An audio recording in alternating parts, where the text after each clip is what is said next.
les amis, je suis Winnie Nkurunziza, bienvenue. Je lance une nouvelle série d'interviews intitulée Les conversations avec Winnie. Pour ceux qui vont me reconnaître ou qui me connaissent déjà, je suis une passionnée des médias, de la communication. J'ai travaillé avec différentes plateformes, mais j'ai toujours eu un rêve d'avoir ma propre plateforme. Et c'est pour moi un rêve qui vient de se réaliser. Et les conversations avec Winnie, ça sera des moments de partage, des moments de découvrir des personnes, des parcours de différentes personnes. Ce seraient des personnes que vous connaissez déjà, que vous allez découvrir avec moi. Bienvenue dans cette nouvelle aventure avec moi. Aujourd'hui, j'ai l'honneur de commencer les conversations de Winnie avec un invité spécial. Pour moi, c'est un ami de longue date, mais je vais lui laisser le temps de nous dire qui il est, de s'introduire. Bienvenue Fabrice, bonjour. Merci beaucoup Winnie. Je m'appelle Fabrice Nzeyimana et je suis, je suis burundais. Je suis né et grandi au Burundi. Je suis un artiste, beaucoup me connaissent comme un artiste gospel, un artiste chrétien, chanteur, compositeur, musicien. Et voilà, je vis au Rwanda, je suis marié avec une chanteuse, Maya Nzeyimana. Et voilà, je suis un passionné de la musique, voilà, un peu. D'accord. Vous avez entendu, c'est notre invité d'aujourd'hui. Et Fabrice, aujourd'hui, on a un thème, un sujet qui me passionne depuis plusieurs années. Je voulais commencer par ça. Je voulais entendre la vie des autres personnes sur ça. Donc, c'est les rêves, tes rêves d'enfance. Le petit enfant qui est en Fabrice. Aujourd'hui, tu viens de nous dire qui tu es. Mais il y a des personnes qui te regardent ou qui te connaissent.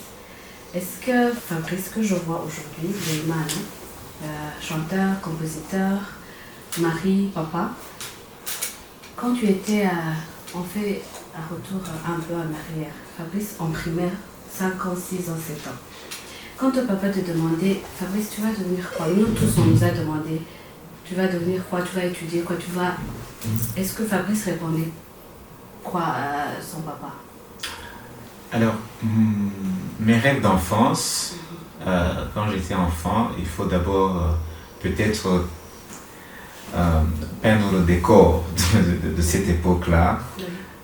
J'ai grandi dans un Burundi, disons, mouvementé. Il y avait des événements heureux et malheureux.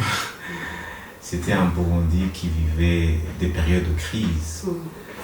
Et quand j'ai commencé à rêver, je crois que c'est au moment de l'école primaire. Et à l'école primaire, des fois, on allait à l'école pour retourner à la maison après 30 minutes parce qu'il y avait des bombes, parce qu'il y avait des assassinats ici et là.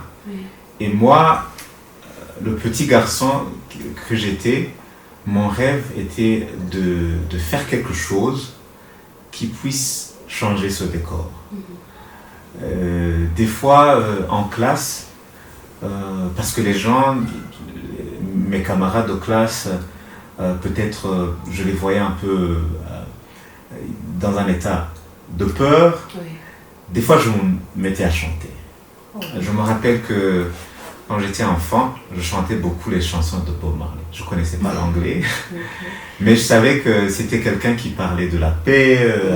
Au moins, je connaissais quelques mots, l'amour. Et là, je faisais ces petits chants en classe pour un peu amuser mes camarades de classe et détendre l'atmosphère. Pour ceux qui connaissent, j'ai fréquenté l'école primaire de Ngagara, quartier 2, quartier 3. Et là, on était tout proche de Kamenge. Des fois, les armes, il y avait des crépitements d'armes tout le temps. Donc, je chantais. Et je chantais avec des amis. Donc, je rêvais de faire quelque chose. Je ne dirais pas que je rêvais de devenir chanteur. Mais c'est un rêve qui s'est construit. Mais au départ, je voulais que mes amis soient à l'aise. Je voulais que mes amis soient décontractés.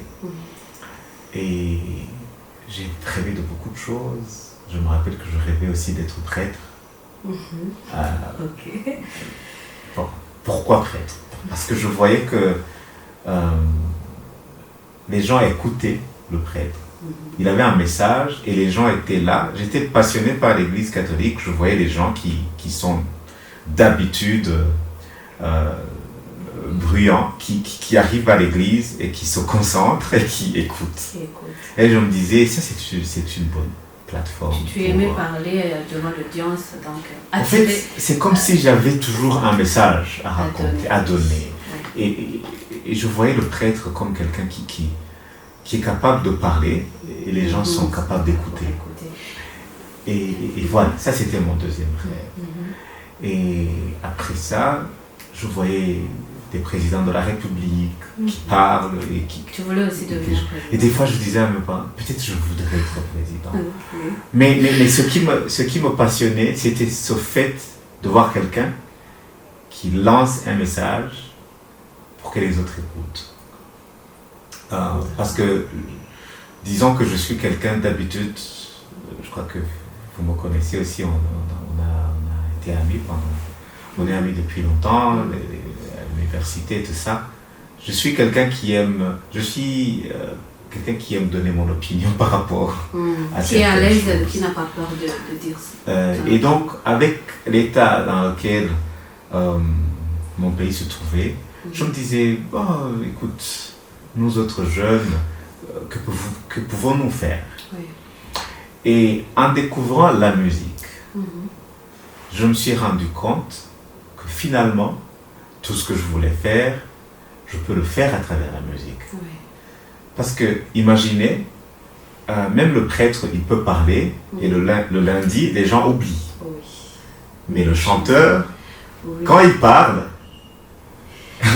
le message reste. Vous êtes obligé de garder cette chanson et la regarder peut-être 50 fois. Peut-être... Tu as remarqué que le message peut passer facilement dans tes chansons. Absolument. Oui. Étant sur ce point, avant que j'aille dans ma deuxième question, ça c'est Fabrice qui a toujours su ce qu'il va devenir. Mais maintenant, je voulais que tu me répondes à cette question. Beaucoup de parents font la même chose. Quand les parents te demandaient, Fabrice, tu vas devenir quoi? Tu osais dire, papa ou maman, je vais chanter? Je sais, à partir de la 6e primaire, j'étais persuadé qu'il faut que je devienne ça c'est chanteur. Fabrice. Mais quand tes parents, tu disais, moi papa, je vais faire... Oui, je leur disais ça, mais... Leur réaction? La réaction, disons, j'ai grandi beaucoup plus avec mon grand frère. Lui, c'est un homme de la fiscalité qui ne voit que la comptabilité, gestion, économie, impôts. Et lui, je me rappelle par exemple, on rentrait vers midi et la première chose que je faisais, on avait un poste de radio et je l'avais mis quelque part parce que tu vois, quand tu es passionné avec la musique,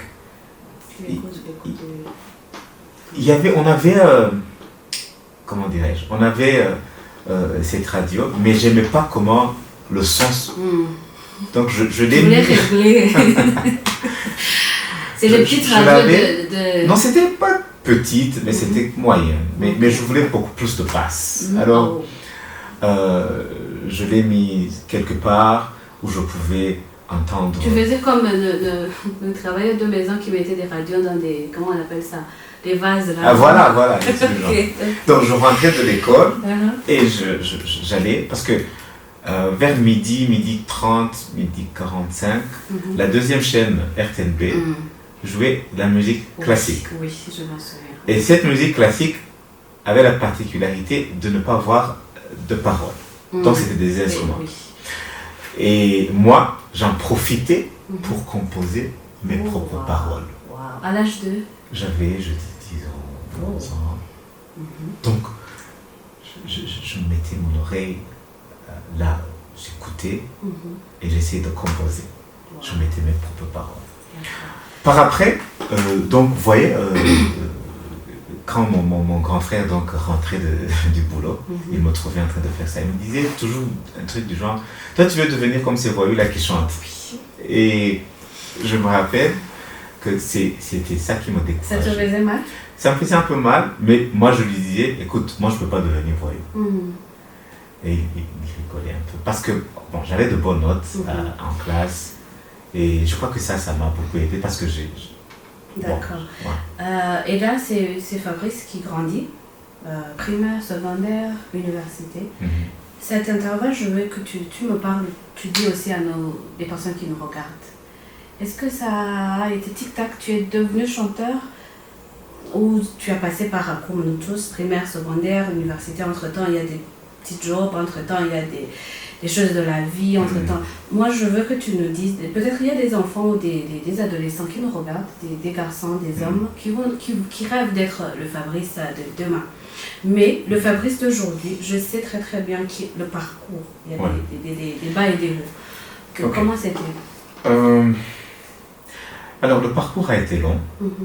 C'est vrai, je voulais devenir chanteur, mais peut-être parce que j'avais d'autres influences dans la famille, mon propre papa, ce qu'il a fait dans sa vie.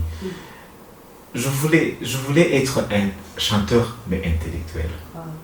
Donc, c'est pour cela que j'ai développé cet autre côté. Je voulais vraiment étudier, je voulais aller à l'école, et surtout, je voulais lire les livres. Donc, je lisais beaucoup. C'est pas comme si on avait beaucoup de choix aussi au lycée du Saint-Esprit. On nous faisait lire des livres. Je me rappelle, on avait un professeur qui nous faisait lire 3 livres le week-end pour venir faire des exposés le lundi. Mais ça nous a aidé. C'était quelque chose qui aidait. Donc ce parcours-là, j'ai d'abord fait l'école et comme je voyais que la famille disait non, tu vois, si tu deviens chanteur, tu vas échouer en classe. Je me suis donné ce défi, je disais non, il faut que même en classe. Pour ne pas t'interrompre, donc ils m'ont dit entre-temps je vais varier les langues. L'émission est en français, oui, mais des fois je vais varier. Chez nous, on disait entre guillemets, Nachuzova. Je crois que tu entendais ça souvent. Je sais que c'était difficile parce que les gens ils disaient cela, Nachuzova, tout ça. Mais moi j'ai toujours été quelqu'un d'une grande foi. Je croyais que je peux devenir quelqu'un en chantant. Et ça c'est vraiment important pour ceux qui nous écoutent. Si tu as un rêve, ça peut être difficile, mais il faut aller au-delà de la peur pour que tu puisses donc arriver à des choses que les autres croient impossibles. Et surtout quand il s'agit de bien gagner ta vie, de réussir, comme notre société le dit, il faut y croire. Oui, c'est je crois l'écrivain Sénèque qui disait que ce n'est pas parce que les choses sont difficiles que nous n'essayons pas, mais c'est parce que nous n'essayons pas que les choses sont difficiles. Moi j'ai toujours dit, permettez-moi, je vais dire une petite anecdote, mais j'ai toujours dit que c'est difficile mais c'est possible. Étant là, j'ai toujours, c'est une petite histoire par expérience, étant à l'âge de 6 ans, 7 ans. Tu as parlé de notre pays, ça m'a fait revenir en arrière. Je me souviens que quand j'avais 6 ans, 7 ans, tu vois les petites télévisions, là, Golding, je m'essayais devant, à l'âge de 6 ans, 7 ans, je regardais l'interview du président de l'époque de chez nous, avec un grand journaliste, que je remercie, c'est lui qui m'a donné l'opportunité d'entrer dans ça. J'étais fascinée par le débat du président de la République et du journaliste de l'époque qui était directeur général à l'âge de 6 ans, 7 ans. Maintenant, je me demande comment j'ai pu. Donc, même à l'école, même à la maison, je me souviens, j'interviewais ma petite sœur. Je répétais les choses de la radio. J'ai toujours rêvé. Je ne savais pas la finalité des choses. Je n'ai pas étudié le journalisme. Peut-être que je vais le faire, mais j'aimais trop les médias, la communication. Me voir comme ça aujourd'hui, avec certaines personnes qui m'ont pris la main, qui m'ont donné. Donc, c'est le petit enfant qui est en moi, c'est les rêves d'enfance que je... Mais entre-temps, j'ai passé par 1000 chemins. Donc, je crois que c'est ça que tu essaies de nous expliquer. Ouais, c'est ça ce que je dis. Il faut essayer. Il ne faut pas dire non, ça c'est impossible. Même si tu rêves de devenir pilote, si tu rêves de devenir astronaute, tout ça, tu ne peux pas dire que c'est difficile sans avoir essayé. Okay. Donc, moi, j'essayais donc de faire cela. Je me disais, il faut que je fasse mes cours, il faut que j'apprenne à jouer à la musique, il faut que j'apprenne à écrire. Il faut que j'apprenne à écrire des textes de façon intellectuelle. Donc, j'ai pris tout ce parcours et je me suis documenté, je me suis intéressé à des artistes qui faisaient des choses que j'admirais. Et comprenez-moi, aujourd'hui on me connaît comme artiste gospel, mais à cette époque-là, je n'étais pas encore... Tu chantais pas le gay? J'étais un grand fan de Bob Marley. Donc tu as chanté ce genre de chansons à l'époque? Dans mes cahiers, j'écrivais des trucs.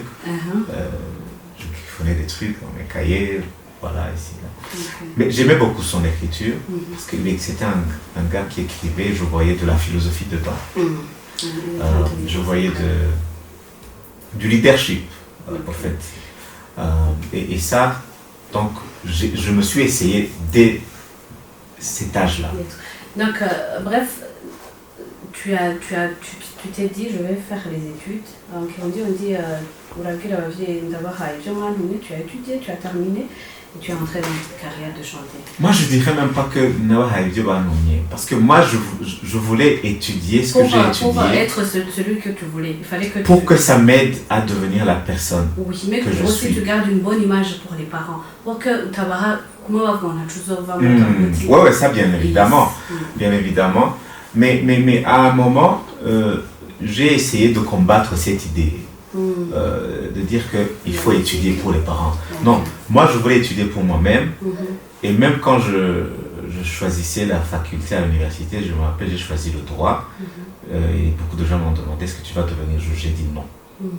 Mais moi je savais pourquoi je faisais le droit.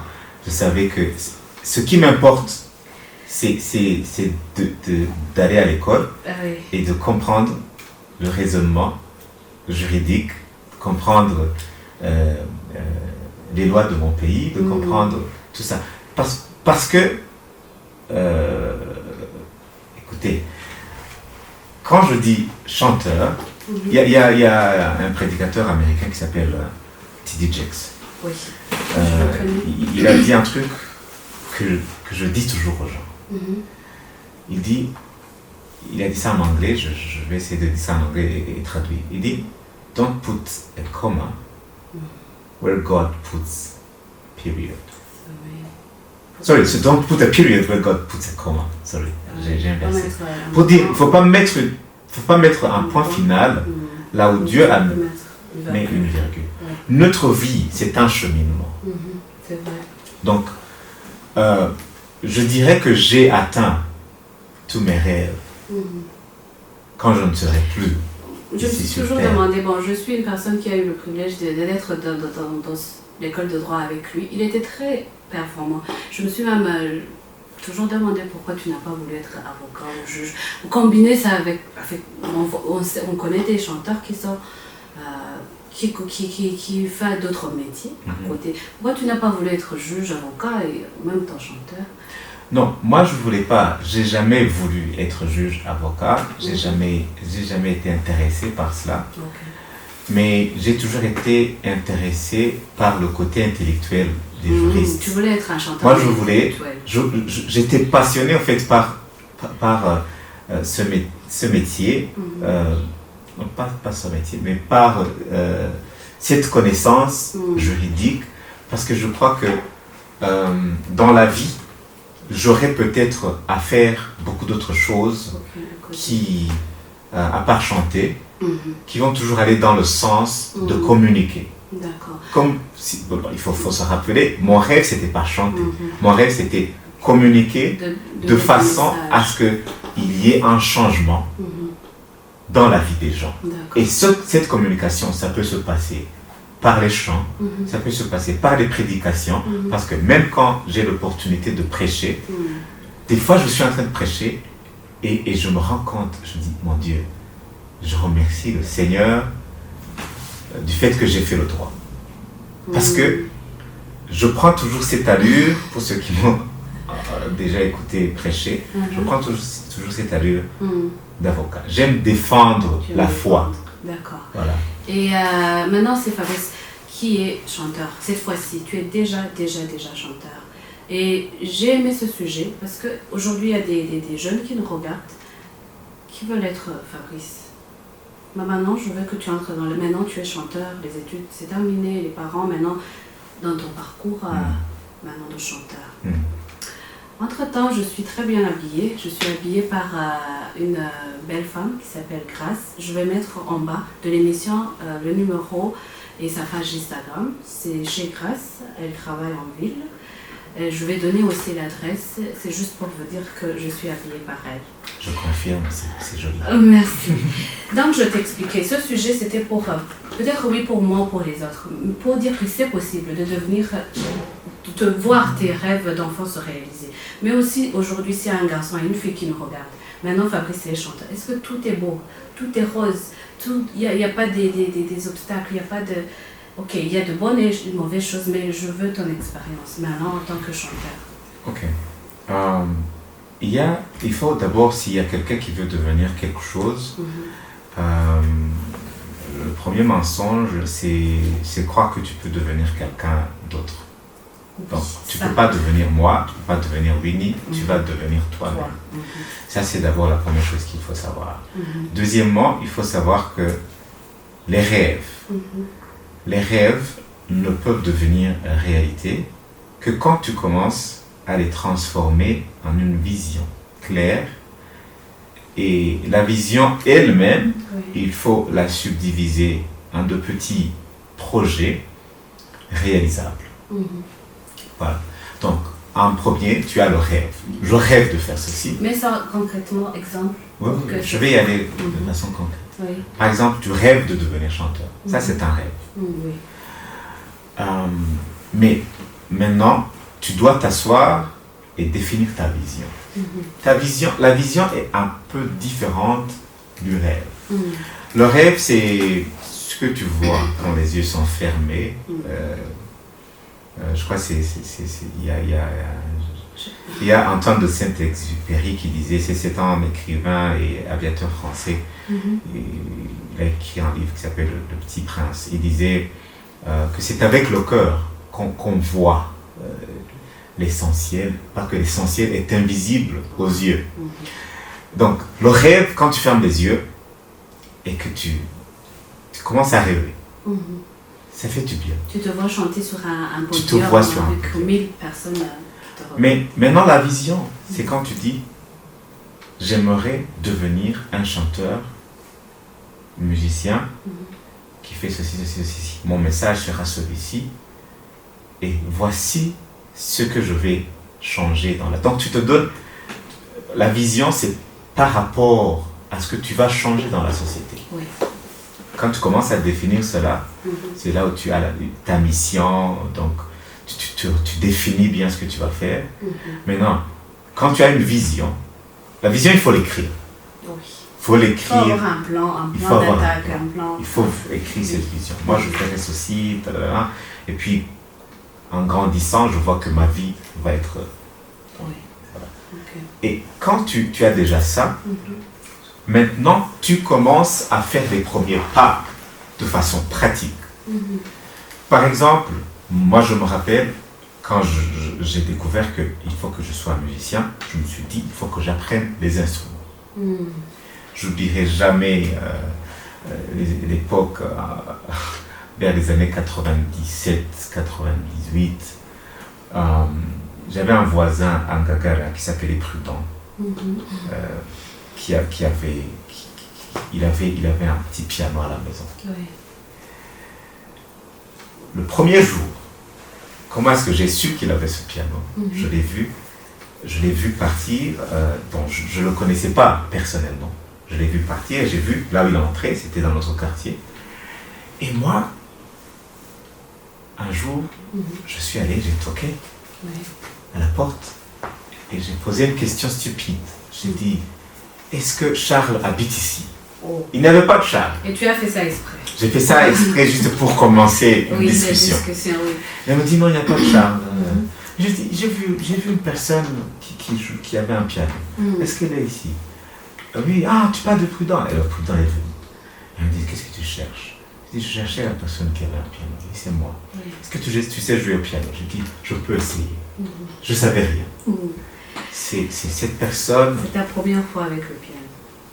Ma première fois jouer au piano. Donc, et puis c'était un petit piano, vraiment, on mettait des piles crayons. Oui. Et bon, écoute, l'horloge à la maison, il y avait toujours un problème parce que je volais des petites piles pour aller jouer.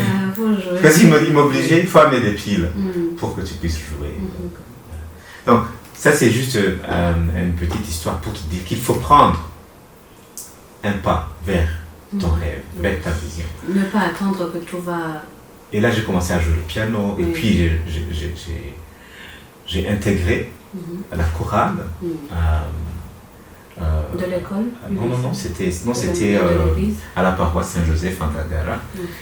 Et là, je me tenais toujours à côté. Ça, je ne savais pas. Maintenant, bon, les religions, je ne m'attarde pas sur ça, mais tu as été catholique quand même? J'ai été catholique, j'ai été enfant de cœur, je t'ai dit que je voulais devenir prêtre. Ce côté-là, ok. Et d'ailleurs, tu avais fait le Saint-Esprit. Et d'ailleurs, je suis allé au Saint-Esprit parce que à ce moment-là, je crois que je voulais aller au petit séminaire de Kanyosha et ça n'a pas marché pour une raison ou une autre. Et j'ai eu le Saint-Esprit, le lycée du Saint-Esprit. Et même là, je voulais devenir jésuite. Jusqu'en 8e.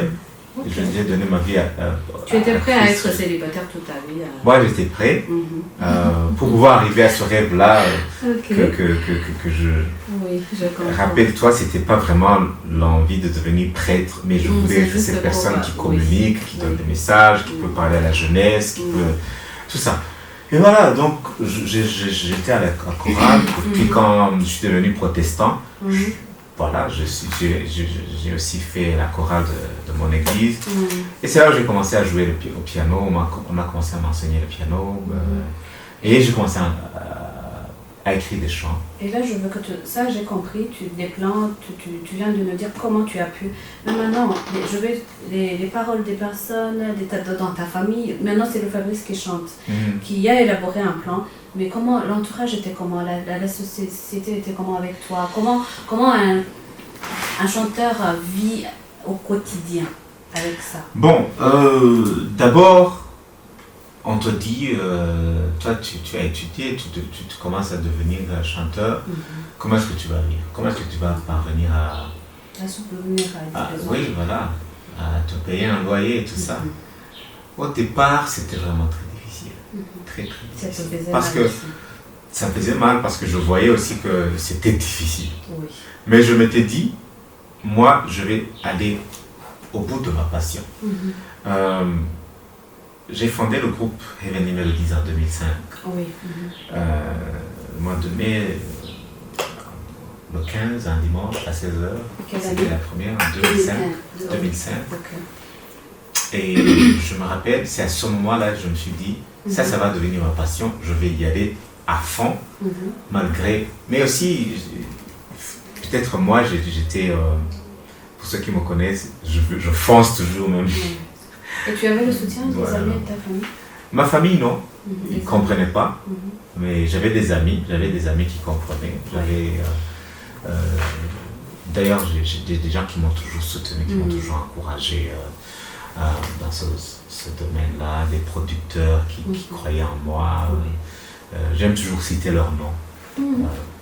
S'ils m'écoutent, le producteur Jérémy, qui a cru en moi et a accepté que j'aille enregistrer ma toute première chanson. Le producteur Roméo qui a enregistré la chanson Ichoni Pouza que vous avez connue. Tu me dis que tu avais quel âge à l'époque? Et quand tu as chanté Ichoni Pouza? 2005. Bon, si c'est pas un secret, ton âge. Donc... Les maths, c'est pas mon fort, mais c'était 20 ans. Moins, ok. 20 quelque chose. Voilà. Bon, donc ces gens-là, ils m'ont soutenu. Dieudonné Nahimana, The New Generation, je me rappelle, je suis allé chez lui avec tout un plan, des papiers écrits, la vision. Je suis allé le voir, c'était au Palais des Arts. J'y vais, je dis, écoute, je vais commencer un ministère de chant, je vais amener les gens, les jeunes ensemble. Parce que rappelle-toi, mon rêve, c'était pas chanter. C'était impacter la jeunesse. C'était impacter les jeunes. Laisser un message. Voilà, donc j'ai pris tous les jeunes de Bujumbura, certains qui avaient même déjà quitté l'église, qui ne croyaient pas.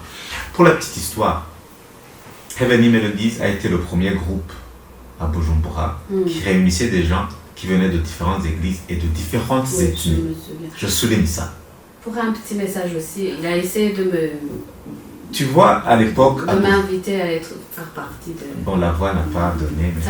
J'ai dit non. Ok. Donc, à l'époque, au Burundi, on vivait une certaine balkanisation.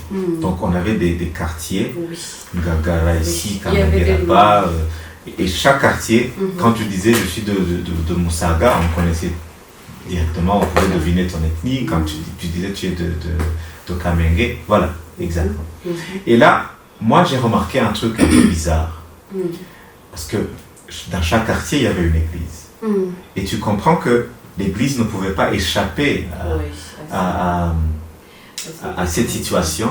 Donc aussi quand tu me dis je suis de l'église du Bon Berger, bon, écoute, c'est un gaga là, je disais, je connais. Et si tu dis tu es de l'église des amis, donc je me dis. Et moi je me suis dit, ça c'est quand même bizarre. Donc, tu voulais changer ça? Ouais, moi je disais non, ça c'est un peu bizarre. Et quand on a commencé le groupe Heavenly Melodies, on a cherché un endroit, je dirais, neutre, où on se rencontrait tous. C'était au Palais des Arts, au centre-ville, et les gens venaient de partout. Pour la première fois, on se retrouvait avec des gens de Kamenge, on venait de Kinindo, on venait de Ngagara, de tout ça. Et là, on était ensemble, et moi je me disais, ça c'est joli. Quand même, on peut parler comme des jeunes, on peut chanter ensemble. Et il y a un autre groupe qui s'appelle Inganji qui a aussi fait la même chose, même s'il n'a pas continué à cette époque-là. Et tu es parvenu à changer ça? Tu es parvenu à impacter, à changer, à montrer qu'il n'y a pas de c'est difficile de se donner des fleurs, mais je crois que à travers des événements qu'on organisait, des worship nights, des concerts au CCF, des concerts ici et là, on parvenait à inviter tous ces pasteurs ensemble et les gens commençaient à travailler ensemble. Je me rappelle que des églises au Burundi, voir quelqu'un d'une autre église sur l'estrade, c'était un problème. Je me rappelle d'ailleurs la première fois qu'on a été à l'église du Bon Berger. Je crois qu'on a été le premier groupe. Je crois qu'on a été le premier groupe qui venait de l'extérieur, qui était là. Je voyais les Marc Kibamba jouer le piano. J'ai commencé à voir Doudou et les autres commencer à utiliser des gens Apollinaire, à travailler avec des gens du Bon Berger. Et moi, je trouvais ça joli. Je trouvais ça beau à voir, l'unité. Ça. Et donc, mon petit, voilà. D'accord. Et j'ai aimé dans ton introduction, tu nous as dit que tu es burundais. J'ai trop aimé. Mais maintenant, c'est Fabrice qui est au Rwanda, qui est à Kigali. J'ai aimé parce que moi aussi, je suis burundaise.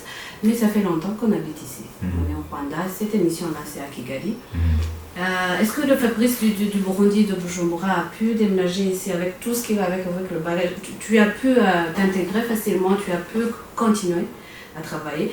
Les chansons, bon, par exemple, Ganza, moi, ça m'a touchée. C'est nostalgique un peu, c'est le Kirundi 100%, les danses. En tout cas, c'est une très belle chanson.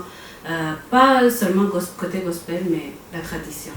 Je voulais savoir, tu as pu Kwimukana Yobaga Jose ici, via la Koloyeye, ça a été facile. Maintenant, c'est oui, un tout petit peu avant qu'on finisse l'émission.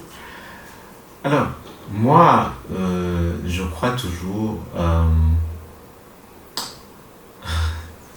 les jésuites du Saint-Esprit, ils nous disaient toujours un truc. Ils nous disaient, la personne qui a fondé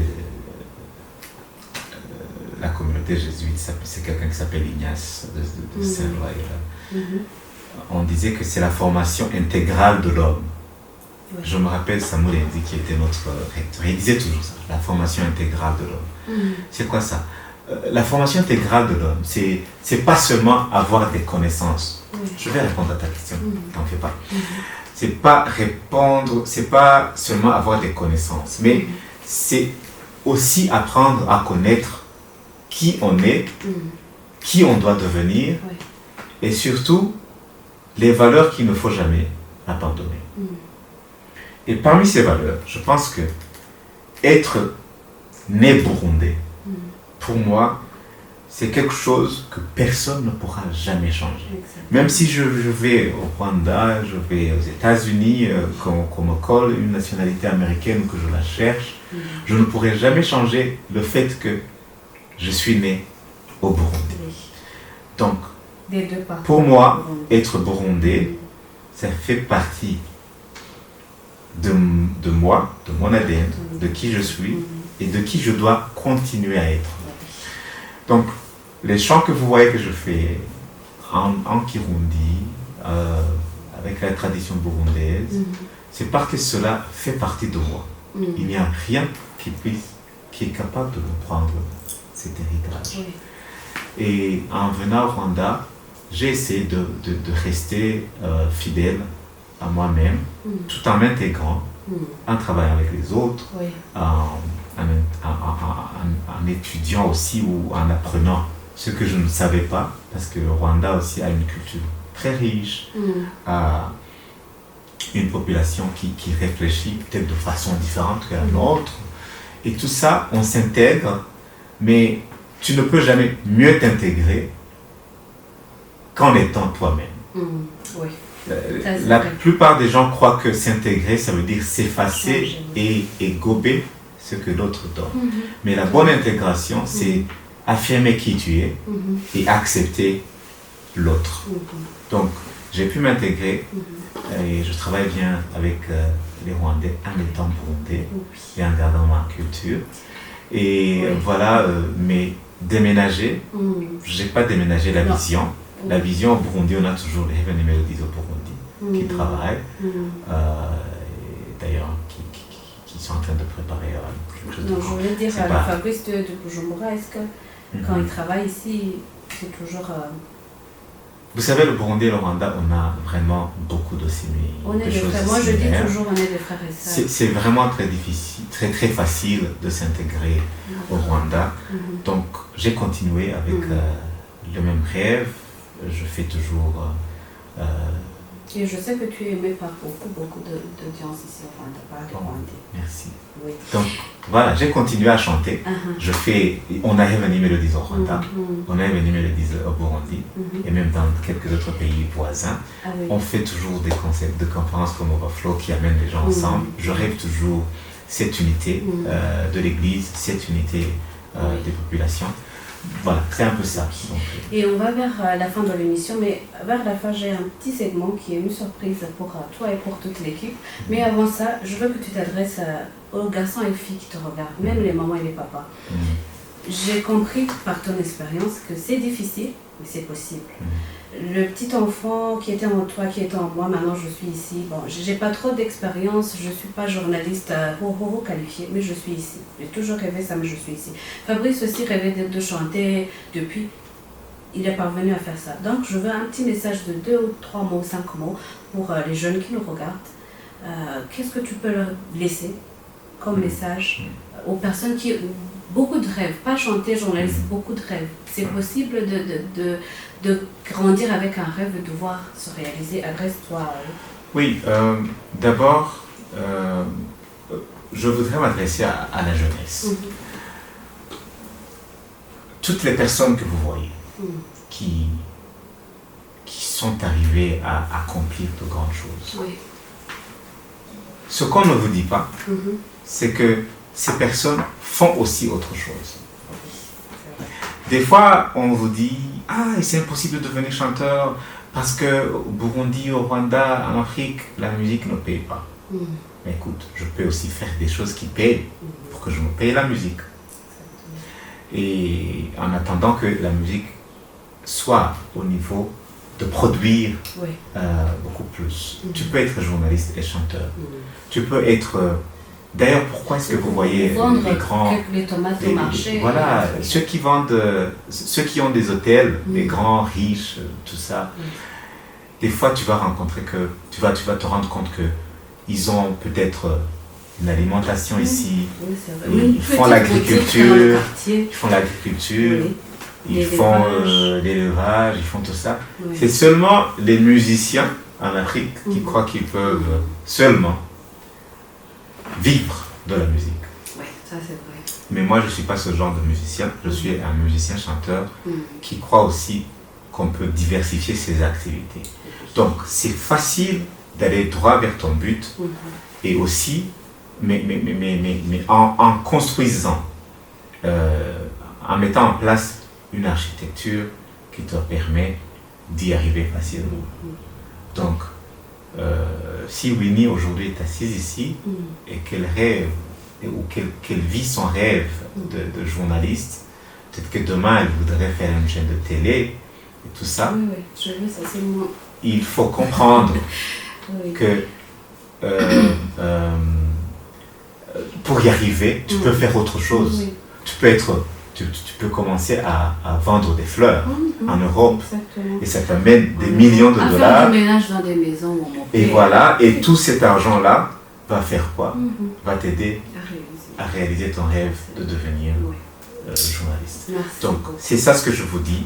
Soyez, encore une fois, l'intégrale. Hein? Il faut comprendre, avoir des stratégies qui vous amènent droit dans votre destinée. Mais aussi pour te compléter, merci, il faut oser. N'aie pas peur, sois toi-même et fais le premier pas.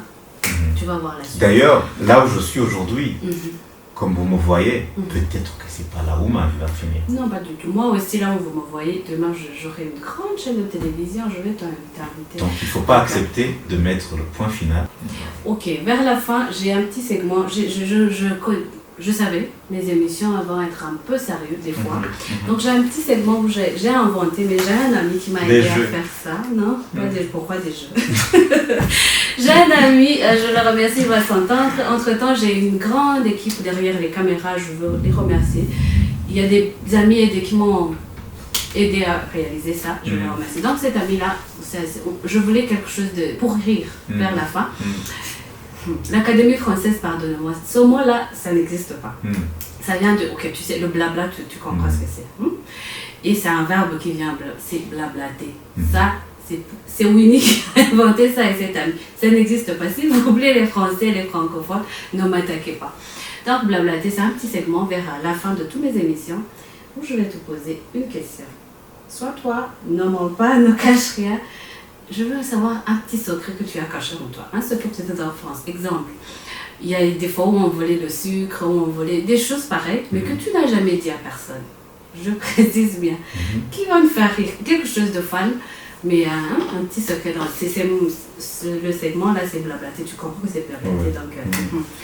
Donc, quel est un petit secret d'enfance ou quelque chose de gaffe que tu as fait, que tu n'as jamais avoué à personne, même à Madame Maya? Bonjour, où tu es. Donc, essaie de vers la fin parce qu'on est à la fin de l'émission. Ok. Et assure-toi que je vais rire, que les autres vont rire et que toi aussi tu vas rire. Ouais. Oui. Je me rappelle, il y a un ami à moi, on était enfant. Oui. Il m'a menti. Il m'a dit, tu vois, j'ai jamais regardé la télé,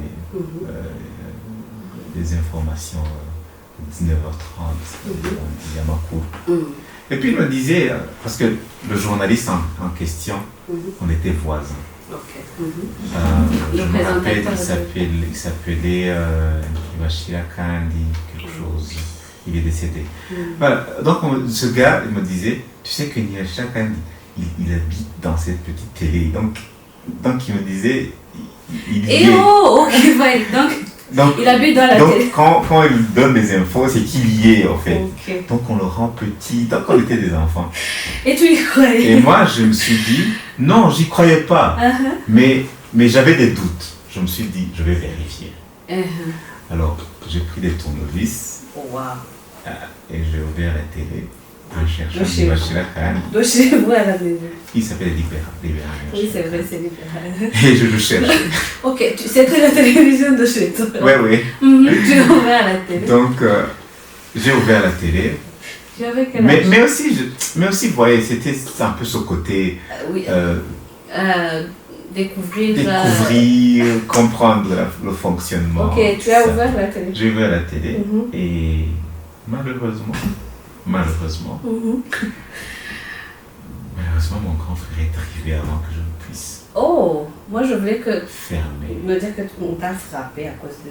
Mais bien sûr. Ok, merci. Mais j'ai été frappé, mais j'ai jamais dit. Et après, tu as compris que Wachia Libéral n'habitait pas dans la petite maison. J'ai pas seulement compris cela, mais j'ai aussi compris comment la télé fonctionnait. Mais aussi qui t'a menti. Oui, exactement. Ok, c'est sur ce point qu'on va finir l'émission. Merci beaucoup, Fabrice. Ça a été un honneur pour moi, ça tu le sais. Merci d'avoir accepté mon invitation. Merci, je commence la chaîne avec toi. Merci. En tout cas, c'était mon plaisir. Oh oui, merci beaucoup. Je vais te réinviter. Tu vas revenir? Ah oui, je reviendrai. Merci. Je vais me parler. Je sais. Merci. Merci. Ça m'aide à réaliser mon rêve, tu vois. En parlant? Oui. Ok, merci aussi pour toutes les personnes, les téléspectateurs qui vont me regarder, qui me regardent ou qui vont me regarder après. N'hésitez pas, je suis là avec vous dans cette nouvelle aventure. Commentez, donnez-moi des propositions, des sujets, des personnes, si vous voulez qu'ils reviennent, ou qu'ils reviennent avec Madame Maya. Donc, n'hésitez pas.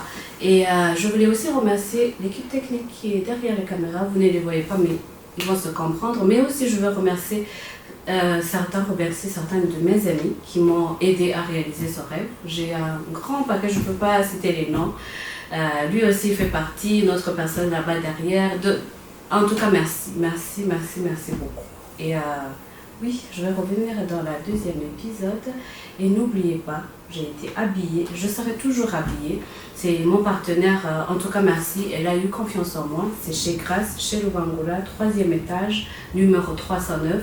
Je vais mettre en bas le numéro, l'adresse et le nom de la page Instagram. Et merci Grace, merci beaucoup. Et que Dieu vous bénisse, que Dieu vous garde. Ciao.